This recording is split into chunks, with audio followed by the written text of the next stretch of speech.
Hello everyone, स्वागत करता हूं मैं आपका मेरे प्यारे से यूट्यूब चैनल पे राहुल जर्नल। और आज जो है ये ग्राफ का इससे पहले एक लेक्चर अपलोड हुआ था, तो उसमें हम न्यूमेरिकल नहीं कर पाए थे क्योंकि वीडियो काफ़ी लेंदी हो गई थी। तो आज ग्राफ का ये पार्ट 2 है और इस लेक्चर में हम जो है ग्राफ के कुछ प्यारे प्यारे न्यूमेरिकल करने वाले हैं, क्योंकि थ्योरी के साथ साथ आपका न्यूमेरिकल भी ज़रूरी है। तो जब तक आप न्यूमेरिकल नहीं करते हैं, जब तक हम न्यूमेरिकल नहीं सॉल्व करते हैं, जब तक हमें प्रॉपर पूरी अंडरस्टैंडिंग ग्राफ की नहीं हो पाएगी। तो अगर आपने ग्राफ का 01 लेक्चर नहीं देखा है तो मैं आपसे रिक्वेस्ट करूंगा कि सबसे पहले इस वीडियो को शुरू करने से पहले आप ग्राफ का 01 लेक्चर जाके देख लीजिए, उसके बाद ही इस लेक्चर को देखिए, क्योंकि इस लेक्चर में प्योर जो कॉन्सेप्ट मैंने पढ़ाए हैं वो सारे कॉन्सेप्ट मैं यूज़ करूंगा। और इस लेक्चर में जो है हम जो है सिर्फ न्यूमेरिकल सॉल्व करेंगे। तो बेटर होगा कि आप जो है जाके पहले के जो लेक्चर्स हैं खासकर ग्राफ के ऊपर वो आप देख लीजिए। और अगर आपने देखे हैं तो आइए शुरू करते हैं। और हमेशा की तरह मैं जैसा बोलूँगा कि जो नोट्स हैं, जो क्वेश्चंस के नोट्स हैं, आप आज का तो खैर पूरा जो वीडियो है वो न्यूमेरिकल सेशन है। तो जहाँ पे भी न्यूमेरिकल मैं आपको दूंगा तो आप सबसे पहले क्या करेंगे, वीडियो को पॉज करेंगे और वीडियो को पॉज करने के बाद में आप उस क्वेश्चन को खुद से अटेम्प्ट करने की कोशिश करेंगे कि आपसे वो क्वेश्चंस हो रहे हैं कि नहीं हो रहे हैं। और जब आपसे नहीं होगा, आपसे हो जाएगा, तभी उसके बाद ही वीडियो को प्ले करना है और आगे देखना है। इसी तरह से आपको करना है और आपको नोट्स खुद बनाने हैं। अगर आपने नोट्स अब नहीं बनाना चाहते तो मैं आपको बता रहा हूँ कि आपका जो है हमारा एक एक टेलीग्राम चैनल है, उस टेलीग्राम चैनल पे आप जाके और वहाँ से जो है लेक्चर्स डाउनलोड कर सकते हैं। और वहाँ पे आपको सारे जो है नोट्स के PDF फॉर्म मिल जाएंगे, स्टडी मटेरियल मिल जाएगा, तो आप उस चैनल को ज्वाइन कर सकते हैं। तो आइए बिना किसी डिले के शुरू करते हैं। तो आज की क्लास का जो पहला क्वेश्चन है वो ये है। आज की क्लास का जो पहला क्वेश्चन है वो ये है कि आपके पास एक डिस्प्लेसमेंट टाइम ग्राफ है। ये हमारे पास एक डिस्प्लेसमेंट टाइम ग्राफ है, ये डिस्प्लेसमेंट है और ये टाइम है, डिस्प्लेसमेंट टाइम ग्राफ। और हमारे पास 3 कार है, we have 3 cars, we have 3 cars. हमारे पास 3 कार्स हैं और जिनका जो मोशन है कुछ इस तरह से दिया हुआ है। जब इनका ST ग्राफ बनाया गया है तो कुछ इस तरह से आ रहा है। एक कार का मोशन कुछ इस तरह से है, दूसरे कार का कुछ इस तरह से है और तीसरे कार का कुछ इस तरह से। This is car A, this is car B and this is car C। तो क्वेश्चन क्या है, हमारा क्वेश्चन क्या है, क्वेश्चन हमारा ये है कि हमें बताना है कौन सा ऑप्शन करेक्ट है। Option A, speed of car A is greater than speed of car B is greater than speed of car C, पहला ऑप्शन। ऑप्शन बी है कि speed of car C is greater than speed of car B is greater than speed of car A। यहाँ C option हमें ये बताना है कि speed of car B is greater than speed of car C is greater than speed of car A। और जो हमारा last option है, डी ऑप्शन है, वो ये है कि speed of car A is greater than speed of car C is greater than speed of car B। तो हमें ये बताना है कि कौन सा जो ऑप्शन है वो करेक्ट है। ऑप्शन ए करेक्ट है, ऑप्शन बी करेक्ट है, ऑप्शन सी करेक्ट है या ऑप्शन डी करेक्ट है। तो कैसे बताएंगे हम किसकी जो है हमसे स्पीड के बारे में पूछ रहा है। अरेंज क्वेश्चन है आपका, arrange according to speed, arrange according to speed, ये क्वेश्चन है। हमें जो है ये जो दी हुई है अरेंजमेंट दी हुई है ये अकॉर्डिंग टू स्पीड दी हुई है, तो हमें बताना है। तो आपको याद होगा कि जब हमारे पास एसटी ग्राफ होता है, डिस्प्लेसमेंट टाइम ग्राफ होता है, तो डिस्प्लेसमेंट टाइम ग्राफ का जो स्लोप होता है, डिस्प्लेसमेंट टाइम ग्राफ का क्या होता है, स्लोप होता है, वो हमें स्पीड देता है। या इसी को बोलते हैं भाई जब एक ही स्ट्रेट लाइन में कोई ऑब्जेक्ट चलती है तो वहाँ पे स्पीड और वेलोसिटी वही रहती है, तो स्पीड क्या है तो यहाँ पे वेलोसिटी कह दो। और आपका जो स्लोप होता है, स्लोप मीन्स क्या होता है, स्लोप मीन्स होता है टेन थीटा। अब देखो जितना ज्यादा ये थीटा की वैल्यू बड़ी होगी, जितना ज्यादा थीटा की वैल्यू बड़ी होगी उतना ज्यादा टेन थीटा की वैल्यू भी बड़ी होगी। मतलब उतना ज्यादा स्लोप की वैल्यू क्या होगी, उतना ज्यादा स्लोप की वैल्यू क्या होगी, बड़ी होगी। मतलब आपका टेन थीटा को हम स्लोप बोलते हैं और टेन थीटा जो है वो डायरेक्टली टेन जो होता है वो डायरेक्टली थीटा पे डिपेंड करता है। तो जितना बड़ा थीटा होगा, जितना बड़ा एंगल होगा, टेन थीटा की वैल्यू उतनी आएगी। तो ये मान लेते हैं ये थीटा 1 है, ये आपका बोल दिया हमने थीटा 2 है और ये बोल दिया हमने थीटा 3 है। तो आपको पता है कि थीटा 3 जो है, theta 3 is greater than theta 2 is greater than theta 1। तो सबसे ज्यादा एंगल कौन बना रहा है? सबसे ज्यादा एंगल बना रहा है कार ए। उसके बाद कौन सा एंगल बना रही है? उसके बाद बना रही है कार बी। उसके बाद कौन सा बना रही है? कार सी। तो इस पे जो टेन थीटा आएगा, जो स्लोप आएगा, टेन थीटा यानी जो स्लोप आएगा वो कार 3 का सबसे ज्यादा आएगा। तो कार जो ए है इसकी स्पीड सबसे ज्यादा होगी, फिर इसकी स्पीड होगी, फिर इसकी स्पीड होगी, यानी कार की ए की स्पीड सबसे ज्यादा, फिर बी की और सी की सबसे कम। तो ये वाला ऑप्शन आपका करेक्ट होगा। ठीक है, कोई दिक्कत? वैसे भी आप देख सकते हो कि स्लोप मतलब एंगल, स्लोप मतलब एंगल, तो एंगल हमें निकालना है। और क्योंकि स्लोप जो होता है वो हमें स्पीड देगा, तो जिसका जितना ज्यादा एंगल एक्स एक्सिस से जितना ज्यादा एंगल एक्स एक्सिस से जितना ज्यादा एंगल उतना ही ज्यादा उसकी क्या हो जाएगी? स्पीड हो जाएगी। तो कार ए की स्पीड सबसे ज्यादा, फिर बी की और फिर सी की। तो ऑप्शन ये वाला आपका करेक्ट हो जाएगा। ठीक है, कोई दिक्कत? ठीक है, चलो उम्मीद करता हूँ समझ में आया होगा। चलो क्वेश्चन नंबर 2 ऐड करते हैं, क्वेश्चन नंबर 2 सॉल्व करते हैं।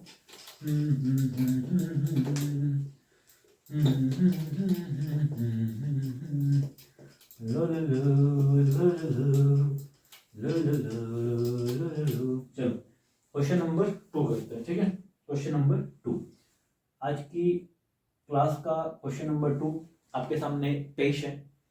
तो क्वेश्चन नंबर 2 ये है कि हमारे पास एक डिस्प्लेसमेंट टाइम ग्राफ है, हमारे पास एक डिस्प्लेसमेंट टाइम ग्राफ है।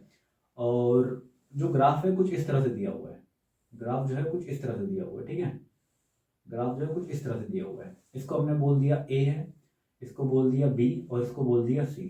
ठीक है, तो सवाल ये है कि क्वेश्चन ये है कि A B represent, A B या फिर सिंपली इस तरह से भी लिख सकते हो, व्हाट डज, ऐसे कर लो। पहला सवाल है कि what does A B shows, what does A B shows, A B क्या शो कर रहा है। एंड सवाल 2 है what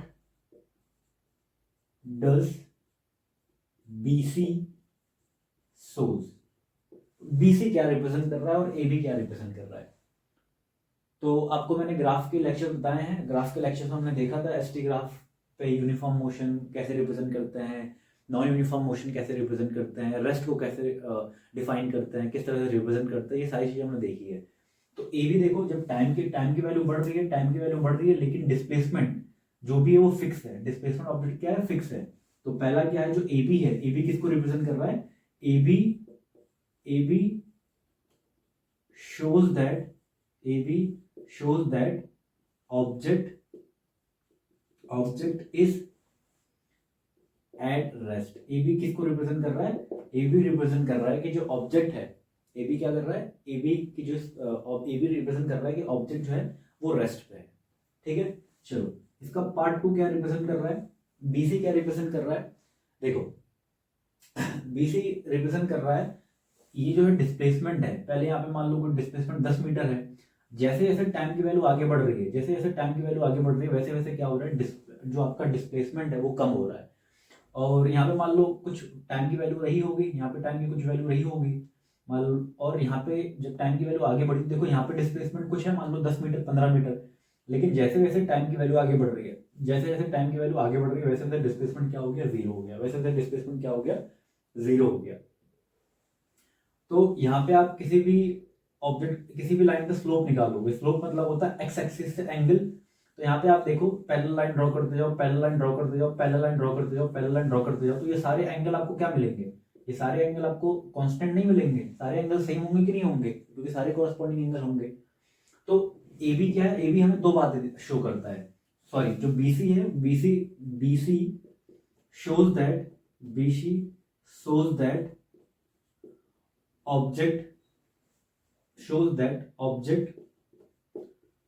object is in uniform motion है।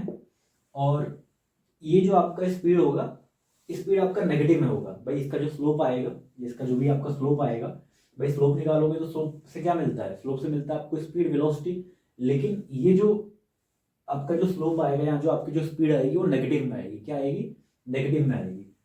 And object an object has negative velocity, negative speed कह दो और नेगेटिव वेलोसिटी कह दो, और नेगेटिव वेलोसिटी कह दो, ठीक है भाई। देखो अगर ऐसे होता तो ऐसे होने का मतलब क्या है, आपकी ऑब्जेक्ट के पास एक यूनिफॉर्म कांस्टेंट, यूनिफॉर्म मतलब कांस्टेंट, कंफ्यूज मत हुआ करो। यूनिफॉर्म मींस क्या होता है, कांस्टेंट।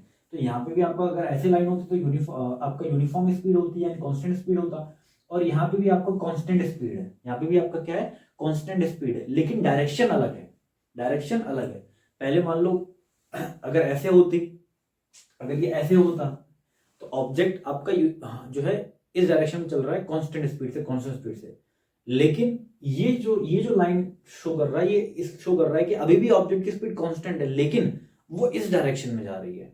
तो पॉजिटिव नेगेटिव जो है फिजिक्स में सिर्फ साइन आपको डायरेक्शन बताता है। साइन जो होते हैं पॉजिटिव नेगेटिव, वो आपको सिर्फ क्या बताता है, वो आपको डायरेक्शन बताता है, डायरेक्शन बताने में हेल्प करता है। तो ज्यादा कंफ्यूज नहीं होना, ठीक है, समझ में आ गया। चलो एक क्वेश्चन और करते हैं इसमें, चलो अगला क्वेश्चन करते हैं। चलो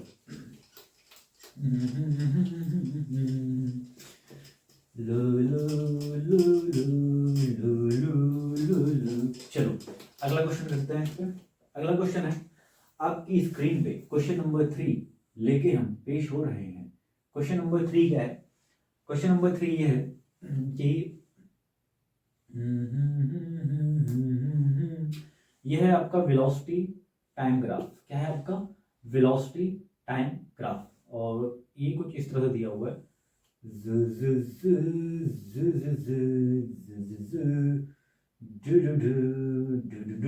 ये है आपका वेलोसिटी टाइम ग्राफ।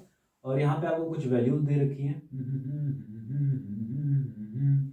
ये है आपका 6 सेकेंड, कितना है, 6 सेकेंड, और ये है आपका 12 सेकेंड। और यहाँ पे कुछ ना कुछ, यहाँ पे आपको कुछ ना कुछ वेलोसिटी दे रखी है, और ये जो वेलोसिटी है ये आपका 10 मीटर पर सेकेंड है। वेलोसिटी किसमें दे रखी है, मीटर पर सेकेंड में। तो ये आपका कुछ अरेंजमेंट दिया हुआ है, यहाँ पे टाइम इज इक्वल टू 0 है, यहाँ से टाइम स्टार्ट हुआ और कुछ इस तरह से मोशन पहले इस तरह से गया, फिर इस तरह से गया, ठीक है।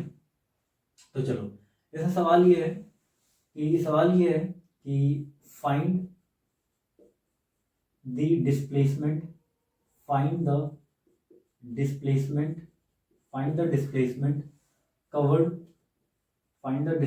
Covered in first 6 seconds.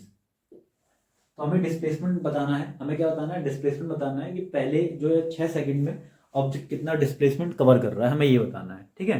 पहले के 6 सेकंड में ऑब्जेक्ट कितना डिस्प्लेसमेंट कवर कर रहा है, ये हमें बताना है। तो चलो देखते हैं। अब हमें क्या बताना है, हमें डिस्प्लेसमेंट बताना है।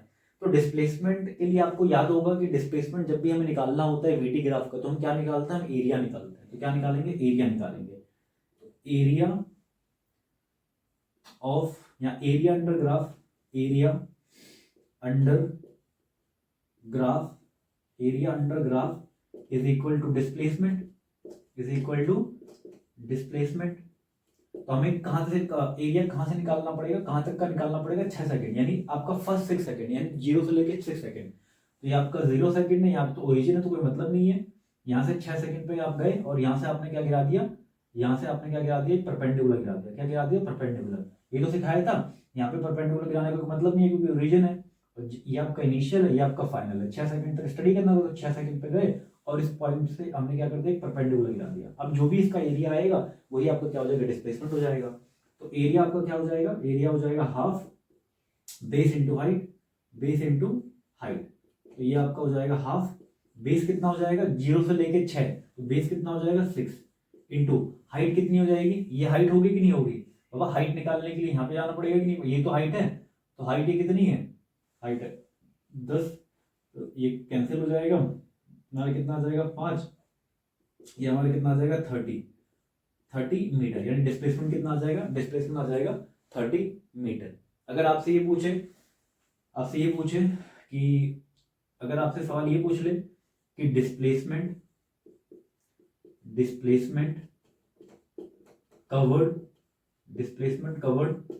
इन 12 seconds, displacement covered in 12 second, तो 12 सेकेंड में कितना डिस्प्लेसमेंट कवर करेगा, तो 12 सेकेंड में जो है आप क्या कर दो, 12 सेकंड में निकालने के लिए आप क्या कर दो, पूरे एरिया का क्या कर दो, पूरे एरिया का पूरे ग्राफ का एरिया निकाल दो। तो एरिया हम निकाल लेंगे, एरिया इस बार कहाँ से लेके कहाँ तक निकालना है, 0 से लेके 12 सेकंड। तो यहाँ से ये आपका इनिशियल पॉइंट है, यहाँ से परपेंडिकुलर गिराया, यहाँ से परपेंडिकुलर कोई मतलब नहीं है, तो यानी ये वाला इस बार जो ये वाला जो पूरा एरिया आ जाएगा, ये आपका एरिया अंडर ग्राफ हो जाएगा। अभी आपका क्या बन रहा है, ये आपका ट्राइंगल बन रहा है, फिर से क्या बन रहा है, ट्राइंगल बन रहा है कि नहीं बन रहा। तो एरिया ऑफ ट्राइंगल क्या होता है, एरिया ऑफ ट्राइंगल हमारा होता है हाफ बेस इंटू हाइट। तो एक काम करो, ये वाला ट्राइंगल का एरिया आपने निकाल रखा है, इस वाले ट्राइंगल का एरिया और निकाल दो, तो आ जाएगा हमारा, ये वाला एरिया तो हमें पता है 30 मीटर है, इस वाले का भी एरिया निकाल लो, तो इस वाले का एरिया क्या हो जाएगा, हाफ बेस इंटू हाइट। तो बेस कितना हो जाएगा, बेस हमारा हो जाएगा 6 से लेके 12, तो ये वाली बेस कितनी होगी, 6 ही तो होगी, और हाइट कितनी होगी, इस बार हाइट ये हो जाएगी, तो हाइट कितना है 10 होगा। तो इस बार आपका कितना हो जाएगा, इस बार आपका ये भी कितना आ जाएगा, 30 मीटर आ जाएगा, कितना आ जाएगा, 30 मीटर आ जाएगा। यानी यहाँ से भी ऑब्जेक्ट 30 मीटर की डिस्टेंस कवर किया, और यहाँ पे भी ऑब्जेक्ट ने 30 मीटर का डिस्टेंस कवर किया। पर दोनों में डिफरेंस क्या है, दोनों में डिफरेंस ये है कि यहाँ पे जो स्पीड है, यहाँ पे जो ऑब्जेक्ट की स्पीड है वो बढ़ रही है, बढ़ रही है, बढ़ रही है, बढ़ रही है, बढ़ रही है। अब यहाँ पे जब time is equal to 6 second हो गया, जब time is equal to 6 second हो गया, तो ऑब्जेक्ट की जो स्पीड है वो 10 मीटर पर सेकंड है। अब क्या हुआ, 6 सेकंड से 12 सेकंड, यानी आगे के जो 6 सेकंड हुए, वहां पे ऑब्जेक्ट पे जो फोर्स लग रहा है वो अपोजिट डायरेक्शन में लग रहा है, या ऑब्जेक्ट की जो स्पीड है वो ऑब्जेक्ट की जो स्पीड कहूँ या ऑब्जेक्ट की जो वेलोसिटी कहूँ वो डिक्रीज हो रही है। देखो जैसे जैसे टाइम की वैल्यू बढ़ रही है, जैसे जैसे टाइम की वैल्यू बढ़ रही है, पहले यहाँ पे था, फिर यहाँ पे हो गया, फिर यहाँ पे हो गया, फिर यहाँ पे हो गया, फिर यहाँ पे, तो वेलोसिटी क्या हो रही है, डिक्रीज हो रही है। लेकिन जैसे कि आप ये बोलो कि आप जैसे रोड पे जा रहे हो, रोड पे आप जा रहे हो और एकदम मस्त स्पीड से जा रहे हो, अचानक से रास्ते में कोई दिख गया आपको, तो आप ब्रेक मारोगे, तो ब्रेक मारते थोड़ी देर रुक जाते हो, जब आप ब्रेक मारते हो तो आपकी स्पीड घटती है, लेकिन स्पीड घटते घटते घटते भी आप कुछ ना कुछ डिस्टेंस कवर करते हो कि नहीं करते हो, करते हो ना भाई। ब्रेक मारा और ब्रेक मारते तो रुक तो जाते नहीं हो, ब्रेक मारने के बाद में कुछ देर गाड़ी ब्रेक मारने के बाद भी चलती रहती है, तो उस बीच में भी आप कुछ ना कुछ डिस्प्लेसमेंट कवर करते हो कि नहीं करते। तो वही है कि यहाँ पे क्या होगा, यहाँ पे स्पीड बढ़ रही है, बढ़ रही है, बढ़ रही है, बढ़ रही है, बढ़ रही है, स्पीड बढ़ी एकदम मस्त, एकदम स्पीड बढ़ी। उसके बाद क्या हो रहा है, उसके बाद आपका क्या हो रहा है, वेलोसिटी जो है डिक्रीज हो रही है, लेकिन वेलोसिटी डिक्रीज करते करते करते करते 12 सेकंड में वेलोसिटी जीरो हो गई। देखो 12 सेकंड हुआ तो 12 सेकंड में वेलोसिटी जीरो हो गई, लेकिन रुकते रुकते रुकते भी वो कितना चली गई, 30 मीटर डिस्प्लेसमेंट कवर कर गई। तो total displacement cover in 12 second कितना हो जाएगा, 30 मीटर इधर चला, अभी भी आगे चल रहा है, पहले 30 मीटर इधर, पहले स्पीड बढ़ रही है, बढ़ रही है, बढ़ रही है, बढ़ रही है, बढ़ रही है, समझ रहे हो, पहले स्पीड बढ़ रही है, बढ़ रही है, बढ़ रही है, बढ़ रही है, बढ़ रही है, 6 सेकंड बीत के 10 मीटर पर सेकंड हो गई, 30 मीटर कवर कर लिया। अब स्पीड घट रही है, घट रही है, घट रही है, घट रही है, घट रही है, घट रही है, घट रही है, घट रही है, 6 सेकंड हो गया आगे के, रुक गई। तो 30 मीटर बढ़ते बढ़ते कवर किया, 30 मीटर घटते घटते कवर किया, तो टोटल टोटल डिस्प्लेसमेंट कितना हो जाएगा, और हम स्ट्रेट लाइन की बात कर रहे हैं, तो टोटल डिस्प्लेसमेंट कितना हो जाएगा, total displacement is equal to 60 metre, total displacement is equal to कितना हो जाएगा, 60 मीटर हो जाएगा, ठीक है। और इसको करने का ये भी तरीका है भाई, ऐसे भी निकाल सकते हो कि हाँ पूरे एरिया का निकाल दो, पूरे एरिया का क्या हो जाएगा, हाफ बेस इंटू हाइट, है कि नहीं, ऐसे कर दो, पूरे टोटल एरिया कैसे निकलेगा। अगर आपसे सिर्फ ये ना पूछा होता, अगर आपसे ये ना पूछा होता, डायरेक्टली आपसे ये पूछा होता तो आप क्या करते हैं, आप निकाल देते is equal to area is equal to half base into height. तो हाफ बेस क्या, एक बार पूरा बेस हो जाता, एक बार क्या होता आपका पूरा बेस हो जाता, पूरा बेस आपका कितना है 12, और हाइट आपका कितना है, हाइट आपका कितना है, हाइट आपका है, हाइट आपका 10 है, तो यहाँ से काट दो तो कितना हो जाएगा 6, तो यहाँ पे आ जाएगा आपका 60 मीटर। तो ऐसे भी आप कर सकते थे, अगर आप, हालांकि हमसे ये पूछा था तो ये पार्ट पूछ के ये पार्ट पूछो तो इसका एरिया निकालना था, लेकिन अगर आपसे स्टार्टिंग में पूछता कि कितना डिस्प्लेसमेंट कवर किया होता तो हम डायरेक्टली क्या करते हैं, पूरे फिगर का एरिया निकाल देते हैं भाई। किसी भी ट्रायंगल का एरिया क्या होता है, हाफ बेस इंटू हाइट, तो हाफ बेस पूरा ये हो जाएगा और इस पर हाइट कितनी हो जाएगी, ये हो जाएगी। तो यहाँ से भी आपका मिल जाएगा, जैसे भी आपको समझ में, जैसे भी क्वेश्चन आपसे पूछेगा उसके अकॉर्डिंग हम उसको कर देंगे, ठीक है। कोई दिक्कत, कोई परेशानी, कोई दुविधा, कोई समस्या नहीं होगी। चलो चलो एक क्वेश्चन और करते हैं। चलो